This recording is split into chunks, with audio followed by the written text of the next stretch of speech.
अगर आप जीत जाते हैं तो छात्र के लिए क्या करेंगे और फिर जेएनयू के लिए आप क्या करेंगे? ये सारे सवाल जो है ये हमारा मैनिफेस्टो जिसमें हमने बार बार इस बात को मतलब हम लोग दोहरा रहे हैं कि इस कैंपस में जो फंड कट्स हुए, इस कैंपस में जो पॉलिसी लेवल का हमला हम पर हो रहा है, जहाँ पे फंड कट्स हो रहे हैं, जहाँ पे रिसर्च में फंड कट्स हो रहे हैं, जहाँ पे सीट कट्स हो रहे हैं, आप देखिएगा कि मानव जैसे फेलोशिप ख़त्म कर दिए जाते हैं, मौलाना आज़ाद नेशनल फेलोशिप जो रिसर्च में मिलते हैं। आप देखिएगा कि नॉन नेट का जो फेलोशिप है वो 5,000 से 8,000 पे अटका हुआ है, उसको बढ़ाया ही नहीं जा रहा, जबकि देश में महंगाई इस तरह की बढ़ चुकी है। आप देखिएगा इस कैंपस में MCN जो मिलता है 2,000 किसी ज़माने से मिल रहा है, और जबकि महंगाई है कि बढ़ते जा रही है। जो यहाँ का मेस का जो बिल है वो 3,500 से 4,200 तक चला गया है, लेकिन मेस जबकि MCM वही 2,000 का 2,000, तो उसको 5,000 करवाने की एक लड़ाई यहाँ से लड़ी जाएगी। इस कैंपस में जो प्रोपेगेंडा लेवल का हमला है, जो फिल्में दिखाई जा रही है और छात्रों को जिस तरह से डराया जा रहा है कि जिस तरह की फिल्में आ रही है जिसमें कहा जा रहा है कि छात्रों को जेएनयू के छात्रों को गोली मार देनी चाहिए, तो आप किसको गोली मार देना चाहते हैं? यही जेएनयू का छात्र कोई किसान का बेटा है, कोई मजदूर का बेटा है, कोई देश के जवान का बेटा है, कर्मचारियों का बेटा है। तमाम लोग आते हैं पढ़ने के लिए, हाशिए पर के लोग आते हैं पढ़ने के लिए ज़्यादा से ज़्यादातर। तो हम देखते हैं कि उनको मारने की बात कही जा रही है, ओपन एक कॉल दिया जा रहा है, तो इसके रोकने के लिए एक सख्ती दिखाई जाएगी, एक कवायद की जाएगी। इसके साथ साथ इस कैंपस के जो बेसिक मुद्दे हैं, जिससे जो मूलभूत चीज़ें हैं कि इस कैंपस को और इंक्लूसिव कैसे बनाया जाए, इस कैंपस को कैसे वो PWD स्टूडेंट के लिए ज़्यादा इंक्लूसिव बनाया जाए, कैसे और एक्सेसिबल बनाया जाए, किस तरह से सड़कें टूटी हुई हैं उसकी मरम्मत हो, बेहतर ढंग से हो और PWD फ्रेंडली हो। इस कैंपस में लाइब्रेरी का 80% फंड कट हुआ है। लाइब्रेरी तो जान होती है किसी भी कैंपस की, उसको ध्वस्त करने पर तुले हैं। तो उसके लिए उसके फंड्स को फिर से बेहतर करने के लिए, लाइब्रेरी को बेहतर करने के लिए एक लड़ाई लड़ी जाएगी।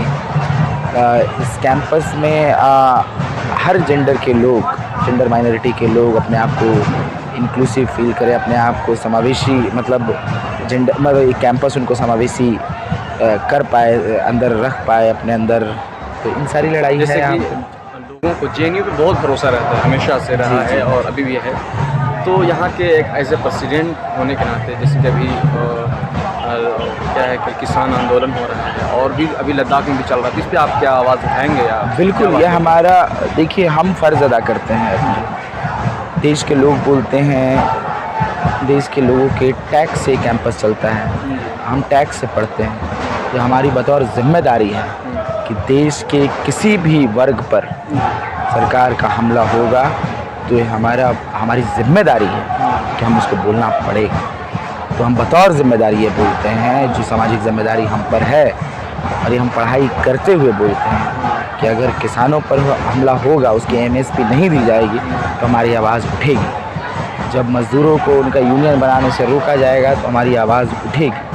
जब इस देश अब कितनी परेशानी का सामना करना पड़ा, क्या लगा आपको, कैसा मतलब? बिल्कुल, ये कैंपस तो पहले खुलने में बहुत दिक्कत हो रही थी। आप देखिए कोविड के बाद, जब कोविड की महामारी चल रही थी इस देश में और हम सब परेशान थे उस वक्त में, लेकिन उसके बाद आप देखिएगा कि सबसे शुरुआत में कुछ खुल रही थी तो सारे बाज़ार खुल चुके थे, सब कुछ खुल चुका था। लेकिन कहीं ना कहीं फिर कुछ दिनों बाद तक भी विश्वविद्यालय गेटों को बंद रखा गया था। लेकिन ज़रूरत है विश्वविद्यालयों को ठीक खोलने की, तो हमने वहाँ से भी संघर्ष किया कि विश्वविद्यालयों को खोला जाए, छात्र आएँ क्लासेज में, और उसी जिस तरह से कामकाज चलने लगे थे उसी तरह से विश्वविद्यालयों के भी कामकाज चले। आप जानते हैं कि कोविड के समय कई सारी ऐसी चीज़ें थी कि जैसे ऑनलाइन क्लासेज में भी कि घर में अगर एक फ़ोन है तो कोई बाप अपने बेटे को देता है, बेटी को नहीं देता। ये बहुत सारे टीचरों ने लिखा, बहुत सारे लोगों ने अपने नोट्स में लिखा कि इस तरह की दिक्कतें आ रही हैं। तो और विश्वविद्यालय, स्कूल, ये क्लासरूम एजुकेशन की चीज़ है। हम चाह रहे थे कि जल्दी से जल्दी खुले, सारे प्रिकॉशन लेते हुए सबको बुलाया जाए, क्लासेस में रजिस्ट्रेशन शुरू हो जाए और क्लासेस चलना शुरू। एक हमारी वहाँ से लड़ाई है। उसके बाद जब हम पूरी तरह से एक उस पे आ गए, सब देश पूरी तरह से पटरी पर आ गया, तो उस समय हमने चुनाव की मांग करी, लेकिन चुनाव नहीं करवा रहे थे। लेकिन हमने लगातार फिर प्रोटेस्ट किया, छात्रों के बीच जाकर इसको लेकर गए, छात्रों को चुनाव का महत्व समझाया, छात्रों के मुद्दे को जब हम लेकर गए तो छात्र भी इसमें जुड़े कि हाँ चुनाव और जेएनयू का चुनाव हर छात्र को देखने की तमन्ना होती है। हाँ, तो छात्र इस तरह से भी आगे आए, संघर्ष में रहें और देख लीजिए संघर्ष का नतीजा है कि ये चुनाव हो रहे हैं। बाकी उस दौरान भी आप देखिएगा कि कई कोशिश की, मारपीट किया, सर तोड़े गए, साइकिल वगैरह फेंका गया। तो एक कोशिश थी कि किसी तरह से वायलेंस करके चुनाव को रोक दिया जाए, लेकिन कोशिश को पूरी तरह से हमने अपने मोबिलाइजेशन, अपने संघर्षों के दम पर नस्तो नाबूद कर दिया। चुनाव आपके सामने हो रहा है, काउंटिंग आपके सामने हो रहा है। एक सवाल, देखिए इस कैंपस में छात्र जब आते हैं तो लेफ्ट को संघर्ष करते हुए देखते हैं कि यार ये डफली लेके आदमी कौन लोग हैं, ये कौन छात्र हैं जो डीओएस के पास चले जाते हैं। मेरे हॉस्टल में पानी नहीं आ रहा है और ये कुछ छात्र हैं जो पहुंच जाते हैं डीओएस।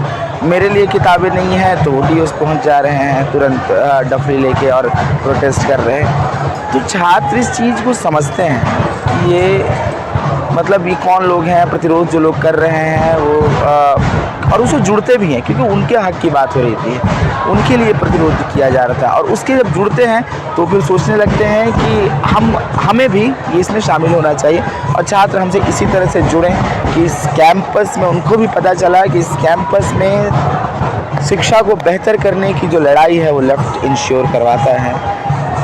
इस कैंपस में सबको हॉस्टल मिले इसकी इंश्योरिटी इस कैंपस में लेफ्ट देता है। और तमाम छात्र जब आए तो सब जानने चाहते हैं कि इस कैंपस का इतिहास कैसा रहा होगा।